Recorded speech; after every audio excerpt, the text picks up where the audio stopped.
bank called me right in the middle of my own family's wedding reception to ask if I was authorizing tens of thousands of dollars in credit card payments. The most ridiculous part? I wasn't even invited to the wedding they were using my name to pay for. That single unbelievable call stripped away years of lies and manipulation, and it was the moment my family realized they had chosen the wrong person to bleed dry. My name is Maya Caldwell. For most of my life, I carried the pride of a strong black woman on my shoulders, absolutely believing that if I worked hard, provided thoroughly, and treated my family with unconditional tolerance, they would do the same for me. I was dangerously wrong. I live in Atlanta, a city dubbed the Mecca of the elite, where people like me are always expected to rise and shine. I work as a senior financial analyst for a multinational corporation. My job is a machine that grinds up time and energy, but I crave and am passionate about it. While my peers spent their weekends flying to Tulum for vacations or swiping cards for the latest Telfar and Chanel bags, I buried myself under the cold fluorescent lights of my 32nd floor office, analyzing spreadsheets and quarterly reports. I spent my entire 20s breaking the generational curses of poverty.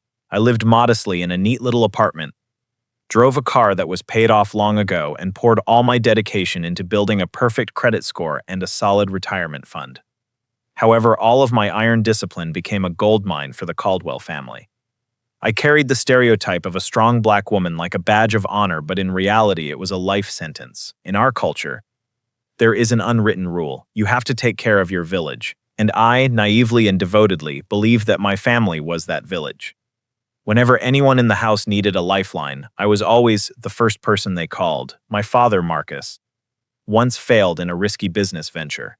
Who stepped up to pay 3 months of the mortgage so the bank wouldn't foreclose on his property? Me. My mother, Lynette, had a habit of impulse shopping beyond her credit card limits every holiday season. Who quietly transferred money so she wouldn't be blacklisted with bad debt? Still me. I never calculated the losses, never demanded a thank you. I simply thought, I have the capability, I must shoulder the burden. But my sacrifices created a brutally unfair frame of reference when placed next to my younger sister, Chloe.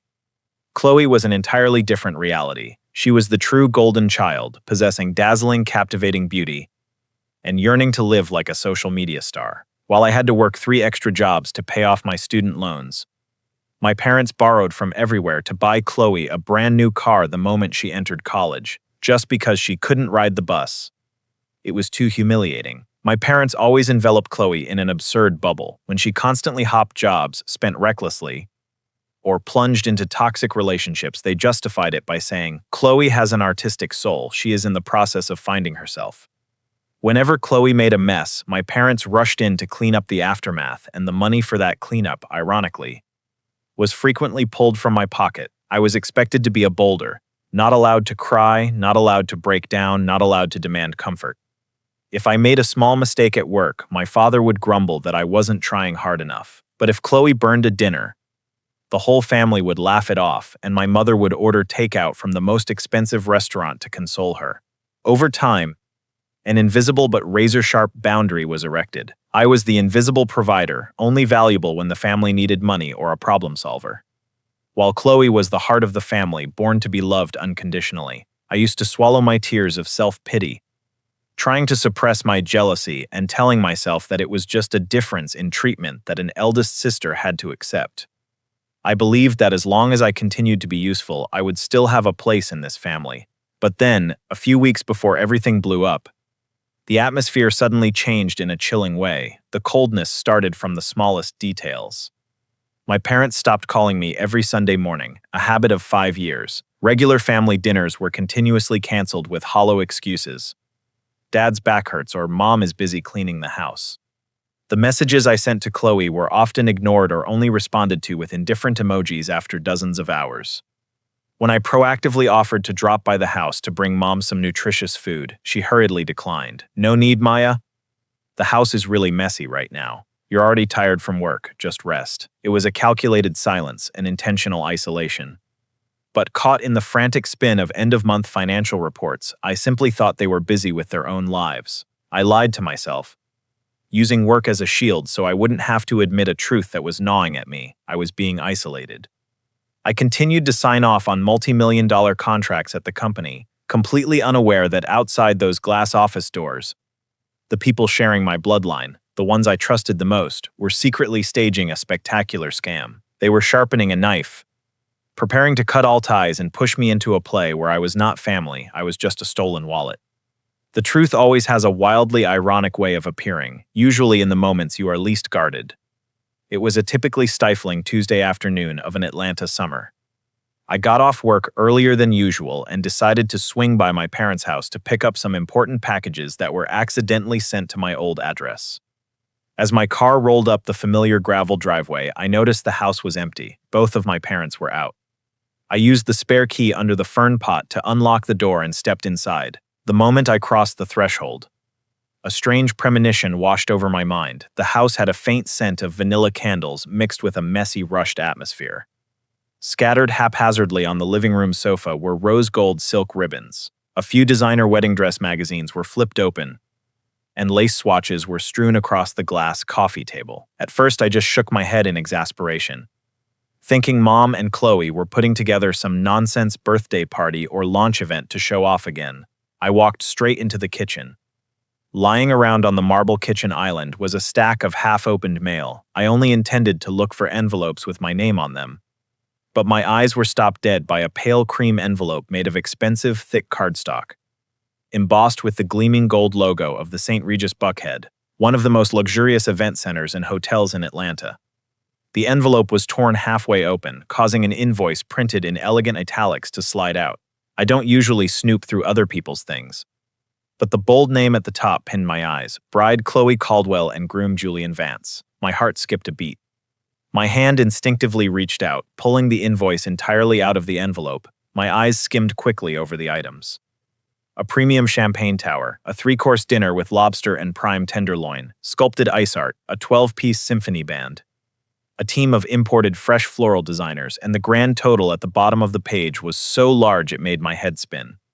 But the most horrifying part wasn't the amount. It was the date clearly written in the right corner: this Saturday. That meant it was exactly 4 days away. I stood frozen in the middle of the silent kitchen. The air suddenly thickened, pressing tightly against my chest, making it impossible to breathe. My mind was like a short-circuiting machine, trying to rationalize what I had just read. It must be a mistake. Was Chloe trying her hand at being an event planner? No. The word bride was glaring right there. My own biological sister was getting married in less than 96 hours. And I, the older sister who sacrificed her entire youth to take care of this house, knew absolutely nothing.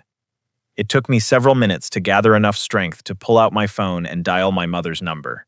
The long rings echoed, each beep sounding like a hammer striking my temples. Finally, Lynette picked up. Her voice came through, mixed with the noise of conversations and the shrill music of some spa. "Maya, I'm really busy. If there's something, make it quick."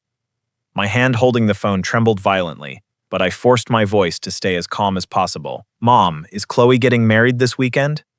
The other end of the line suddenly sank into a deathly silence. The spa music seemed to be drowned out by the buzzing in my ears. 1 second. 2 seconds. 3 seconds passed. That silence was the most ruthless confession. "Who told you?" My mother's voice dropped, cold and full of defensiveness, without a single trace of guilt or startle of someone caught in a lie. "I'm asking you, is it true or not?" My tears had started to well up, my voice breaking. She let out a sigh, a sound of annoyance. "That's right. This Saturday. Why? Why didn't anyone tell me? Why wasn't I invited?" Instead of apologies or embarrassed explanations, my mother began using the exact psychological manipulation tactic she had mastered for decades. "Maya, can you not overreact?" Her voice was smooth but articulated every word. "Your father, I, and Julian's family agreed that this will be a highly aesthetic, very exclusive ceremony. The guest list is full of upper-class people, Julian's business friends. Honestly, Maya, you're always judging the way we spend money. You're always so rigid, practical to the point of being dull. We were worried that your presence, with that tense and critical energy, would ruin the atmosphere of the party. We just want your sister to have a perfect and peaceful day. You're the older sister. You need to understand and be sympathetic." My jaw dropped, my feet rooted to the spot. Ruin the atmosphere? Rigid energy? I was rigid because I had to tighten my belt to pay the debts that they caused. I was dull because I didn't have time to party when I had to shoulder the stability of this entire family. They didn't just hide it from me. They had frantically prepared for a fairy tale wedding for months. They had gone for dress fittings, cake tastings, sent out gold-foiled invitations to hundreds of people, and they were in absolute agreement to cross my name off the list. Because in their eyes, a data engineer who only knew how to make money like me wasn't polished enough, not elegant enough to stand in the same frame with them on their big day. I didn't say another word. I quietly pressed the button to end the call. I stumbled out of the house, locked the door, and dragged my feet into my Honda. As soon as the car door closed, the shell of the strong black woman shattered. I rested my head on the steering wheel and cried. Choked, agonizing sobs tore through my chest. I cried for the little girl Maya, who had always tried to do everything to earn her parents' praise. I cried for the sleepless nights working overtime to have money to send home. I cried because the cruel and naked truth was exposed before my eyes. In this family, I was never loved. I was only used. I sat in the sweltering heat of the Atlanta afternoon in my car for over an hour. In a moment of sinking to the bottom of the hurt, a pathetic desire flashed through my mind. Should I call back? Should I apologize for being rigid? Beg Mom to let me have a seat even in the corner of the room, as long as I get to attend my sister's wedding. But the moment that thought appeared, another fire suddenly ignited in my veins. No, absolutely not. I reached for the tissue box, wiping away the smudged mascara on my cheeks. I looked straight into my haggard face, but my eyes were gradually hardening in the rearview mirror. If I am not welcome, I will never lower myself to beg for a seat at a banquet table where I don't belong. I turned the key, starting the car. As the Honda rolled out of my parents' neighborhood, I made an oath to myself. From this second on, I no longer have a family. To each their own world. But what I couldn't have anticipated on that tear-filled Tuesday afternoon was that this betrayal was just the prelude. The truth about how they had the money to throw a party worth tens of thousands of dollars at the St. Regis was still lying in the shadows, waiting to deliver a fatal blow on Saturday night. That grim Saturday finally arrived. While most of Atlanta's residents were enjoying weekend dinner parties or sipping cocktails at bustling bars, I chose to lock myself in my 32nd floor corporate office. I told myself that I didn't care, that being excluded from Chloe's wedding couldn't break me. Yet, to stop myself from imagining the glorious scene unfolding at the St. Regis Buckhead, I had to use work as an anesthetic. I buried my head in complex Excel spreadsheets, quarterly forecasting reports, and dry numbers. Around me, the entire working floor was empty, so quiet that I could clearly hear the hum of the air conditioning system and the clatter of my own typing. Outside the floor-to-ceiling glass, the Atlanta skyline was sparkling with tens of thousands of proud lights. It was 7:45 p.m. The ringtone of my mobile phone suddenly blared, breaking the silent atmosphere. I frowned and took my eyes off the computer screen. The text displayed on the screen made me blink in surprise. Fraud Department, Chase Bank. I picked up, pinning the phone between my shoulder and ear, my hand still scrolling the mouse. Maya Caldwell speaking. From the other end of the line, a female representative's voice came through with a calm, professional tone but carrying a distinct urgency. Hello, Miss Caldwell. We are calling from Chase Security. Our automated alert system just recorded a series of large consecutive transactions at an unusual speed on your Platinum credit card. We need to verify if you are making these payments. I stopped typing completely. My hand instinctively reached for my purse sitting right next to the desk. No, I replied, unzipping my wallet to check. My physical card is still in my wallet, right in front of me. What's going on? Please hold while I read the pending charges. The representative said quickly, the clatter of her typing echoing from her end. First transaction. $12,500 paid to the St. Regis Hotel Management Group. Second transaction, just 10 minutes ago. $5,800 to a high-end fresh floral designer in Buckhead. Third transaction. $4,200 for catering and restaurant services. Fourth transaction. $3,000 to a company providing a live performance band. And right now, there is a $2,500 swipe for an artisanal bakery trying to push through the system. Every number she read off felt like an electric shock straight to my eardrums. The total was already nearing the $28,000 threshold in less than an hour. My jaw dropped, feeling as if all the blood in my body had just been drained, leaving a chill running down my spine. These weren't online identity thieves in some distant country trying to buy electronics. These vendor names, hotel, fresh flowers, catering, a band. These were final balance payments due on the day for a major event. Ms. Caldwell, are you familiar with these vendors? The representative's voice pulled me back to reality. Because these charges occurred so rapidly in succession, our security algorithm automatically froze the card.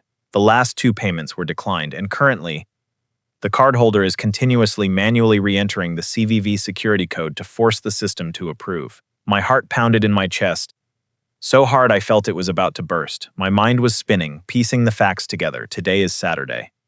Chloe's wedding ceremony is happening right now. My father's pride, my mother's designer dresses. The most lavish wedding in Atlanta's black elite that they couldn't possibly afford on their own with a measly pension and failed business ventures. Are all these payments being swiped in the Buckhead area? I whispered, my voice trembling with sheer horror. Yes, ma'am.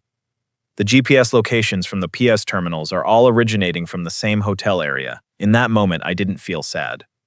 I felt a sickening disgust welling up in my throat. My analytical brain immediately hit rewind, frantically searching for the loophole. How did they get my card information? And then the memory of a Sunday evening 3 months ago came back into sharp focus like a slow-motion film. That day, I had stopped by the house for dinner and accidentally left my purse on the kitchen counter overnight. The next morning, when I went back to get it, my mother smiled kindly, handed the bag to me herself, and told me I needed to be more careful. Beneath that warm smile, they had sneaked into my wallet. They had carefully written down every embossed number, expiration date, and the 3-digit security code on the back of the platinum card that I had to sweat blood and tears to get. They had planned this theft months in advance while still playing the role of a normal family. They didn't just cross me off the guest list. They were cruel and arrogant enough to turn me into an invisible sponsor, blindfolding me for a luxury play that I wasn't even allowed to buy a ticket to enter. They thought I was a fool. They thought that with my habit of shouldering all financial responsibilities, when it was a done deal, I would bite the bullet and pay the bill to save face for the family, like always. Miss Caldwell, are you still on the line? I squeezed my eyes shut, taking a deep breath to dispel the last remaining weakness in my chest. When I opened my eyes, looking at my own reflection in the office window glass, the teary eyes were gone, replaced by a gaze as sharp and cold as ice. The devotion of the obedient daughter had been strangled by their own hands. Yes, I'm listening, I replied, my voice now having recovered the composure and authority of a financial director. I confirmed that I did not authorize any of these charges. This is organized identity theft and financial fraud. We understand. Your card is currently frozen. The first 2 transactions slipped through, but we will open a dispute file immediately. Would you like us to permanently lock this account and transfer the file to the Federal Investigation Department?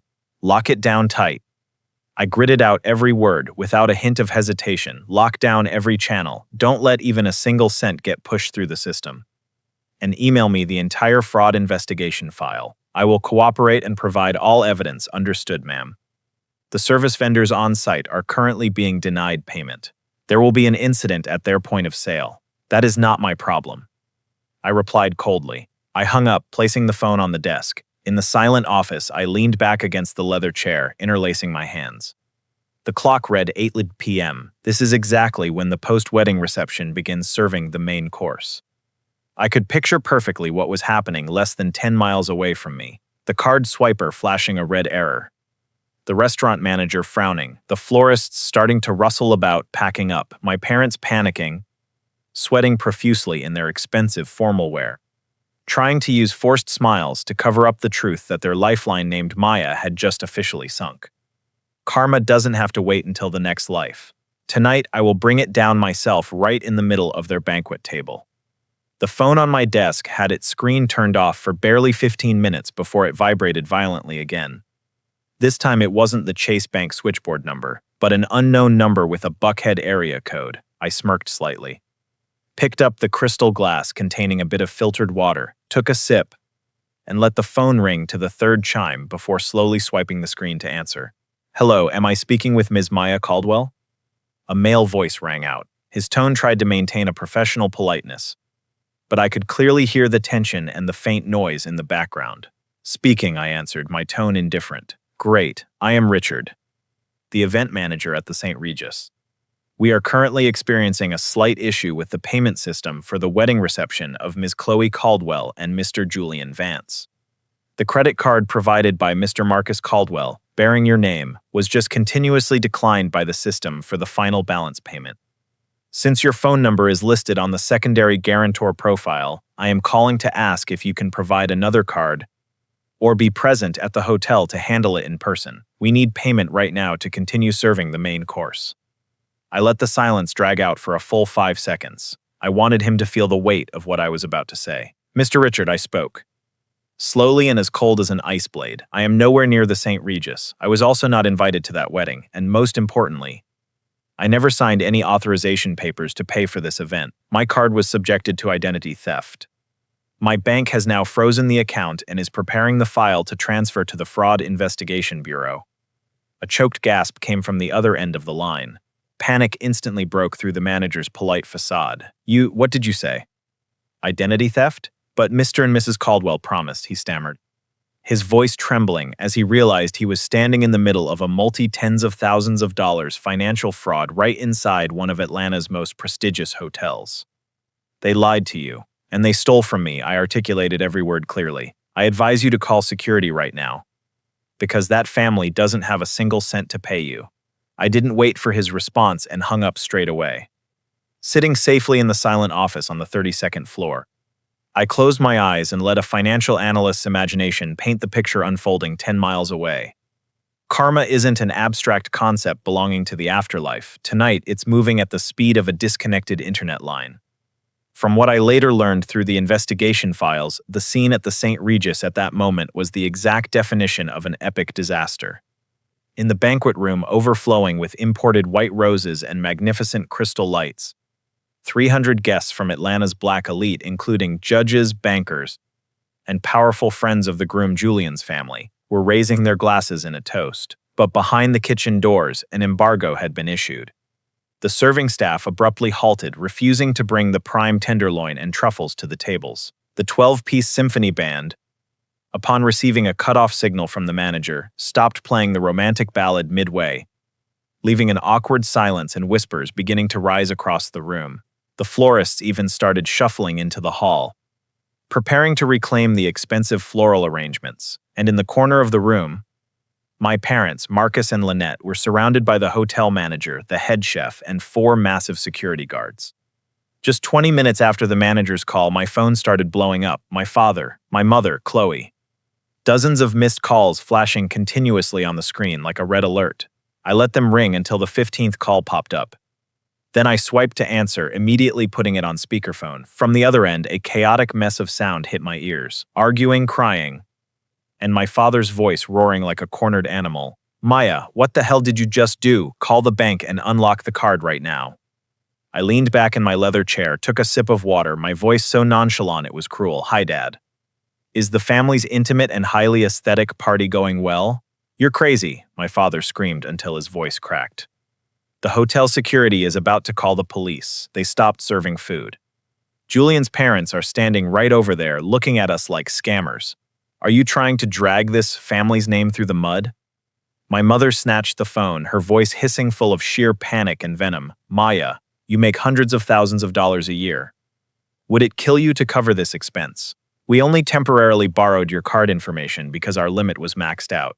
We gave birth to you, raised you, and you repay us by destroying the happiest day of your sister's life? Their brazenness had reached a level that truly made me burst into laughter. A cold laugh rang out in the quiet space of the office. They didn't feel a shred of remorse for stealing my property. They were only angry because I didn't obediently lie still and let them bleed me dry. Temporarily borrowed, I repeated the word, the volume not increasing but sharp as a knife. You sneaked into my wallet, copied the CVV code, and forged my signature on financial contracts worth nearly $30,000. That's not called borrowing. That's a federal crime. At this point, Chloe's voice rang out, mixed with pitiful choke sobs. Maya, I'm begging you. Julian is questioning me. His family is demanding to call off the wedding. Please, I beg you, unlock the card. You're killing me. I closed my eyes. The image of the skinny little girl Maya, who had to work 3 extra jobs, breaking her back to pay off the debts for the mistakes of this family, flashed through my mind. My last bit of pity was incinerated. Chloe, I spoke up, calm and clear on every single word. I am not killing you. The arrogance, hypocrisy, and greed of you and our parents killed this wedding yourselves. I took a deep breath, channeling all my authority into my final sentence. Mom was right. My energy doesn't suit my sister's wedding. My presence would ruin everyone's upper-class vibe. Therefore, my money is also not qualified to pay for that event. I wish everyone a fun evening explaining things to the Atlanta police. Maya, don't you dare hang up. If you hang up, we will. I pressed the button to end the call, then popped the SIM card right out of the phone. Absolute silence returned, enveloping me like a warm blanket. 10 miles away, the glamorous facade of the Caldwell family was being stripped bare before hundreds of eyes from the elite. The lie they painstakingly built was crushed beneath the wheels of truth. No miracle appeared. No puppet older sister stepped up to clean up the mess. For the first time in their lives, they had to swallow the bitter fruit they planted themselves. And in that moment, I felt the fiercest, most intoxicating freedom I had ever experienced. The next morning, Sunday, Atlanta welcomed a brilliant sunrise. Golden sunlight pierced through the sheer curtains, casting light onto the oak kitchen table in my apartment. I manually brewed a pot of whole bean Ethiopian coffee, the bitter, warm aroma threading through the space. Last night, I had the deepest, most peaceful sleep in the past 10 years. No nightmares, no tossing and turning, worrying about bills or midnight calls for help. That silence was broken at 9 a.m. The backup phone I had just turned on. After removing the main SIM rang. The screen displayed an unknown number.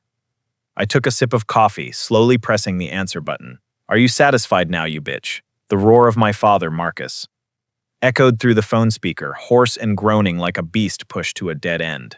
He didn't waste time on greetings. Nor did he bother to hide the seething hatred in every layer of sound. I tapped my finger lightly on the rim of the ceramic mug, casually replying, "Good morning, Dad. It seems our family had an unforgettable party last night. Don't you take that insolent tone with me," he hissed, his heavy breathing over the phone proving he was pacing continuously in a frenzy. "Do you know what you just did?" The hotel manager called the police. "They escorted your mother and me out of the St. Regis like street criminals right in front of hundreds of guests. Julian's parents looked at us like we were a bunch of trash. Julian left in the middle of the night, and Chloe is locking herself in her room crying until she passes out. You single-handedly destroyed the honor of this family." I listened to his indictment with a terrifying calmness. He listed every humiliation, every breakdown, but absolutely, there wasn't a single word of sorry, not a single remorse for siphoning off my blood, sweat, and tears. In his distorted worldview, stealing his daughter's credit card wasn't a sin. The only sin was that I dared to speak up and refuse to pay for that theft. At this point, the sound of the phone being snatched rang out, and the voice of my mother, Lynette, stabbed sharply into my ear. "Maya, I truly cannot believe you are such a cold-blooded, despicable person," she screamed. "You make hundreds of thousands of dollars a year. You sit in that damn director's office. Your year-end bonus alone is more than enough to buy a luxury car. Yet you let your family, your sister, get trampled on just because of a cheap $28,000. A cheap $28,000, I smirked slightly, repeating the phrase. "If it's so cheap, why didn't you use your own money to pay? Why did you have to sneakily dig through my wallet, copy down the CVV code, and forge my signature like a petty thief? I am your mother," her ultimate arrogance exploded. An illusion of power deeply rooted in her. "I gave birth to you. I raised you. Your whole life is something I gave you. So what does that credit card matter? We are a black family, Maya. In our culture, the money children make is to take care of the family, to protect the lineage's face. We didn't tell you because we knew full well your stingy, rigid nature would ruin everything. You always like to act superior. You like to control everyone with the money you make. This time we were just taking back what this family deserved." I closed my eyes. Every word of hers was like toxic needles, trying to inject into my head the venom of guilty manipulation she had used to control me for the past 20-plus years. She was using my very skin color, culture, and family obligations to sugarcoat a criminal offense. They didn't view me as an independent human being. In their eyes, I was just an emotionless ATM, born with the obligation to break my back working to fund their extravagant illusions. "Listen to me loud and clear." My father grabbed the phone back, his voice threatening. "Tomorrow, you have to call the police investigators and the bank. You will tell them this is just a misunderstanding among family members. You voluntarily lent me the card but forgot. If you don't do that, I swear I will disown you. You will never be a member of the Caldwell family again." The threat of being disowned, the ultimate weapon they always used whenever I wanted to resist, rang hollow in the sun-drenched space of the apartment. But this time, instead of feeling fear or a sharp pain, I only felt a weightless release. I opened my eyes, looking straight at my reflection on the microwave glass. My eyes no longer held a single trace of weakness. The girl Maya, who always craved affection, who always sacrificed to be recognized by her family, died the afternoon she saw the wedding invoice in Buckhead. Disown me? I spoke up, slow, articulate, and chilling to the bone. Do you parents think you still have that right? The other end of the line froze. Listen carefully, because I will only say this one time. I continued, the volume needing no raising but carrying the weight of a verdict. You parents hand-wrote invitations to hundreds of strangers, but crossed out your own biological daughter's name because she wasn't elegant enough to stand in the lineup. You didn't want my presence. You only wanted my wallet. You used family ties to steal, then used family ties to force me to cover up that theft. The arrogance of you two truly sickens me. Maya, don't you dare! I have submitted the full location access logs, the office security camera logs, and the fraud report to Chase Bank. I cut him off, extinguishing all final hopes. They have transferred the file to the Federal Investigation Department. Tomorrow, the police will come knocking on your door. If you want to use the logic, my child's money is also the family's money, to justify it, try telling that to the judge and see if they laugh in your faces. You are pushing your own biological parents into jail, you bitch. My mother hissed, utter panic ripping through the arrogant tone from moments ago. No, it is your own greed and delusion that built that jail. I put the coffee mug down on the table, my eyes resolute. Never call this number again. Starting from this second, I have no father, no mother, and no family. Good luck to everyone with your debts and your sentences. I pressed the end call button. This time, I didn't just remove the SIM. I snapped it in half and threw it straight into the trash can. Standing in the middle of the sun-drenched kitchen, I stretched and took a deep breath. No more chains, no more manipulating words. Their ultimate arrogance had finally shattered the last glass of illusion, freeing me from the cage called family obligation. I turned my back and walked toward the living room, ready to start a new day, a new life, where I am the sole master of the throne I built with my own hands. Early Monday morning, while the city of Atlanta was still bathing in a thin layer of mist, I was present at the office of the Federal Financial Crimes Investigation Bureau. I walked in there not as a daughter suffering over her biological family, but as a financial expert going in to solve a risk problem. I wore a sharply tailored gray suit, my hair pulled up in a neat bun, placing a thick file folder onto the oak desk of the special agent in charge. As someone who works with numbers and data her whole life, I knew how to protect myself with irrefutable evidence. I provided them with my security badge swipe logs at the office building, proving I was on the 32nd floor during the entire time the transactions were made. I submitted GPS location data from my personal phone. And most importantly, I requested they extract the security camera footage at the lobby of the St. Regis and the offices of the wedding service vendors. When the video footage was sent back from the hotel, the naked truth delivered a final coup de grace to all the Caldwell's efforts at denial. High-definition video clearly captured my father, Marcus, with an expression full of pride, handing over the platinum card bearing my name to the event manager. Immediately after was the scene of my mother, Lynette, holding a pen to confidently sign forged signatures on the catering and floral service contracts. They were too arrogant. They were certain that I would obediently swallow the bitter pill like so many times before, so they didn't even bother to conceal their tracks. The legal and social consequences hit them like an avalanche. Chase Bank's fraud department officially filed a lawsuit. My parents faced federal-level criminal charges for identity theft and credit fraud. To avoid going to jail, they were forced to fire sale the large suburban home they were once so proud of, a home where I actually paid a third of the mortgage for years, to fully compensate the hotel and vendors for the damages. But the most brutal punishment for them didn't come from the courts, but from the very high society they always yearned to enter. Julian's family, Chloe's newlywed husband, were part of Atlanta's elite intellectual class. To them, there is nothing more disgusting and shameful than financial crime. When they learned that the lavish wedding was built on deceit and stealing from the bride's own flesh and blood, the respect they had for the Caldwells evaporated instantly. Julian was completely devastated. He realized the woman he just exchanged vows with had been complicit in hiding a filthy truth. Julian's family immediately had lawyers intervene. Chloe's marriage, my parents' supreme pride, ended with an annulment filing less than 2 weeks after the wedding ceremony.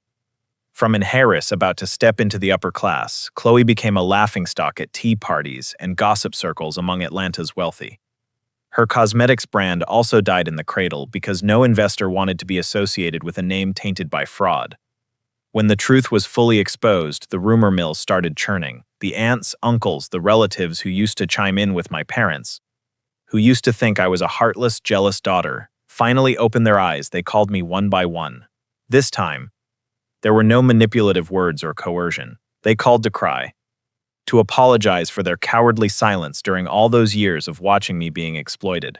I listened to them politely, accepted their apologies, but I did not reopen the family door. I realized an expensive lesson. The silence of good people is sometimes more cruel than the stab of the wicked. I forgave to unburden my soul, but I established a steel boundary. My world no longer has room for relationships that require the sacrifice of humiliation to maintain. Cutting off the toxic tumor called family responsibility, my life was like a tree stripped of parasitic vines, beginning to stretch out to catch the brightest light. The massive savings I accumulated through blood, sweat, and tears, the exact money they intended to steal, was finally used for its proper purpose. 6 months after the incident, I officially signed the contract to buy a beautiful craftsman-style house in the historic Virginia Highland neighborhood. On the day I received the keys, I stood in the middle of the spacious living room, gazing at the golden rays of sunlight reflecting through the stained glass windows, dancing on the warm oak floors. No sounds of arguing demanding money, no contempt. This place is my fortress, bought with 100% of my own effort and self-respect. For the first time in my life, I have a true home. My career also took off. No longer being worn down by family psychological crises helped me pour all my sharpness into work. I continuously closed major projects and was promoted straight to senior finance director by the board of directors. And then, at the time I no longer sought any reliance, life brought me a surprise gift. I met Everett at a nonprofit seminar aimed at financial education for Black youth in Atlanta, a project I participated in as a speaker to help young people protect their own futures. Everett is a talented architect redesigning the library space for the project. He has a warm smile, deep eyes, and a calm, steady demeanor. We started chatting during the break, and what moved me the most was how he listened. Everett didn't look at me like a superwoman so he could depend on me. He never asked how much my salary was or what I could help him with. He cared about my thoughts, respected my boundaries, and loved the beauty emanating from my intellect. Beside Everett, I didn't have to tense up and be a problem solver. I was allowed to be a woman who is cherished, listened to, and loved equally. One weekend evening, Everett and I sat on the front porch steps of my new house, hands interlaced, sipping wine and watching the red maple leaves falling under the streetlights. The atmosphere was so quiet and peaceful that I could hear my own heartbeat. I recalled the time I used to think that revenge meant having to see those who hurt me writhing in agony. But I have understood a much more profound truth. The greatest revenge, the most fatal punishment, is not destroying their lives. The greatest revenge is completely stripping away their power to hurt you and walking away to build a life so brilliant that their shadows can never reach it again. I lost the family I once mistakenly believed in, but from the ashes of that betrayal and those lies, I reclaimed the most priceless treasure, myself. 6 months after the earthquake night at the St. Regis Hotel, my life had moved on to an entirely different chapter. Autumn flooded into Atlanta, dyeing the maple leaves red along the historic Virginia Highland Street. It was a clear, quiet Saturday morning. I was standing in the sun-drenched kitchen of my new house, sipping Earl Grey tea and listening to gentle jazz melodies playing from a vintage speaker. That peace was abruptly cut off by the doorbell ringing. I frowned slightly, walking over to the security camera monitor mounted on the wall. What appeared on the sharp screen made me instinctively freeze. Standing on my oak front porch steps were 3 people I used to call my flesh and blood: Marcus, Lynette, and Chloe. If I didn't look closely, I probably wouldn't have recognized them. Gone were the sharp tailored suits or the haughty designer silk dresses. The upper-class shell had been stripped clean, exposing haggard, exhausted, and gray figures. My father's hair had visibly grayed. Shoulders that once stood tall with arrogance now slumped under the weight of a mountain of legal troubles. My mother was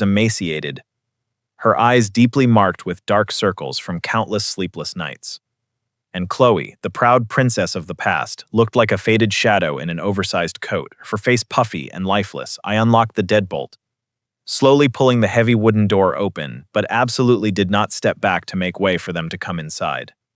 I stood blocking the threshold, the final physical and psychological boundary between my brilliant world and their ashes.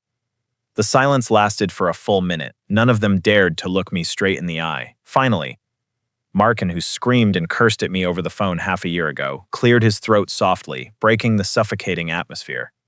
Maya, his voice was hoarse, dry. The house is very beautiful. We had to ask a lot of people to find your address. I didn't answer. Crossing my arms over my chest, my facial expression as flat as an autumn lake. My stillness seemed to make them even more flustered. My mother, Lynette, stepped half a pace forward, her two hands tightly interlaced, kneading anxiously. Daughter, our family is truly at a dead end. She began to sob, but without the coercive authority of the past. The lawyer said if the bank doesn't drop the charges, we might have to serve state prison time. The old house has been foreclosed on. We have to rent a shabby apartment in the suburbs. And Chloe, she has lost everything. Julian left. His family is suing for compensation for the wedding costs. Everything is shattered, my child. Hearing her name, Chloe looked up sharply. Her tears streamed down. She lunged forward, intending to grab my arm, but was stopped dead by my piercing gaze. Maya, I beg you, Chloe screamed, her voice broken. Tell the federal police, tell the bank that it was just a misunderstanding, that you lent the card but forgot. You have connections. You work in finance. You're more than capable of bending the rules to save mom and dad. Julian divorced me. Everyone is laughing at me. My life is ruined. You can't be cold-blooded and stand watching your family drown like this. I stood there, listening to every word of their pleading, feeling the chilling winds blowing across the porch. For a millisecond, the memory of the skinny girl Maya, always craving affection and ready to jump into the fire to save the family, rushed back. But that girl was already dead. I rolled my eyes over the three faces waiting for a miracle from me and suddenly realized the most bitter truth. During 15 minutes of begging, recounting their misery, not a single one of them uttered the sentence, "I'm sorry for stealing from you." They didn't regret what they did to me. They only regretted that they got caught. They only regretted that the consequences falling upon them were too brutal. In their eyes, I was still just a cleanup machine, an umbrella for them to hide under from the storm after they had personally set fire to the house. How pitiful, I spoke up. The volume was very low, very soft, but every word dropped like blocks of ice. You parents and sisters stand here, begging me to commit the crime of perjury before federal investigators, begging me to gamble my entire career, my professional license, and my freedom to cover up your crimes. I took a deep breath, looking straight into Marcus's eyes, which were wide with panic. I just want to ask you all one single question, I said, letting my arms drop. When you all sat together, secretly copying the security code on my card, passionately planning a lavish gala night with imported roses and lobsters, was there even a single moment, a single second, you thought about sending me an invitation? The space sank into an absolute silence. The rustling sound of maple leaves falling on the steps suddenly became deafening. Marcus bowed his head down to his worn shoes. Lynette covered her face with her hands, sobbing in spasms. Chloe bit her lip so hard it bled, her eyes avoiding my fiery gaze. Their silence was the most cruel and clearest answer. I thought so. I nodded, giving a faint smile that didn't reach my eyes. You guys didn't want me present during the most glorious moments of the family at all. You despised my existence, but craved my blood and money. You treated me worse than a stranger, so by what right do you stand here, demanding the sacrifice of a flesh and blood relative? Maya. We know we were wrong, Marcus hesitated, his voice trembling. But you don't hit a person when they're down. After all, we share the same blood. Blood is not a license to steal and manipulate. I cut him off decisively. I will not retract any testimony. I will not call the bank. And I definitely will not spend a single cent to clean up the garbage you all created yourselves. You all chose to smash everything, and now, the only punishment is to learn how to live in those ruins yourselves. You are a devil, Chloe hissed, her desperation revealing her true form as a supremely selfish person. You will pay for destroying us. The only price I have to pay is having trusted you all for too long, I replied to her hateful glare with profound pity. I took a step back inside the house, placing my hand on the doorknob. This is the final boundary, I declared, my eyes sweeping over the three of them one last time. Don't ever set foot here again. If you show up again, I won't call the police for fraud, but for trespassing. I wish you all peace." I gently pulled the door closed. There was no angry door slam. Only the sound of the metal deadbolt clicking into place, dry and decisive. Standing inside the sun-drenched foyer, I closed my eyes, listening to their heavy, dragging footsteps gradually distancing from the porch steps, heading toward the street. I used to be certain that, one day, when witnessing those who trampled on me having to kneel and beg, I would feel an extreme sense of gloating. I used to think that was the definition of victory, but when that moment actually happened, I didn't feel gloating, nor did I feel sorrow. My heart was as still as a windless lake. I opened my eyes, looking at the contemporary art painting hanging on the wall, looking at the sunlight dancing on the oak floors I bought with my own blood, sweat, and tears. The greatest revenge, the most fatal punishment for the arrogant, is not screaming or crushing them. It is the moment you realize they no longer have any power to manipulate your emotions. You watch them cry, and you no longer feel you have a responsibility to wipe those tears away. I turned and walked into the kitchen, pouring myself a little more warm tea. The jazz melody was still drifting lazily in the space. I had permanently lost a fake family. But on the other side of the boundary of the oak door, I had reclaimed the only king worthy of reigning in my life, myself. Intact, brilliant, and completely free.